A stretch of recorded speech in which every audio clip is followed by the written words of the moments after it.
اس میں ایک چیز میں کرنا چاہتا ہوں کہ آپ کے انسپیکٹر جنرل پولیس صاحب کی جو ہے وہ پیج ہے اس پہ ایک نوٹیفکیشن جاری ہوا، اس میں لکھا کہ کچھ مقامی اور اوورسیز لوگ متضررہ واقعہ کو بنیاد بنا کر اپنی ذاتی رنجش اور رضامندی ڈالنے کی کوشش کر رہے ہیں. کون سی رنجش ہے لوگوں کو پولیس سے جو نکال رہے ہیں؟ اور پھر اس عورت پہ یہ الزام لگایا گیا کہ وہ منشیات فروشوں کے ماں پر اس نے یہ کیا ہے.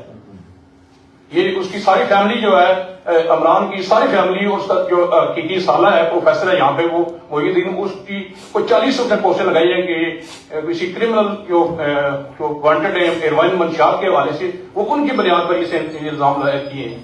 اس میں کام کا سستا اس کی سچائی ہو گیا. اس پہ میں آپ سے گزارش کرنا چاہوں گا کہ ایسے جو عناصر ہیں وہ اس کیس کو خراب کرنے کی کوشش کر رہے ہیں. بڑا واضح اور کلیئر ہے کہ پولیس نے ڈے فرسٹ میں جب خاتون ہمارے پاس نہیں آئی تھی تب بھی ہم نے اس کو دفتر میں حاضر کیا تھا انکوائری کے لیے. تو یہ بڑا لاؤڈ اینڈ کلیئر ہے کہ یہ ایک جینوئن واقعہ ہے.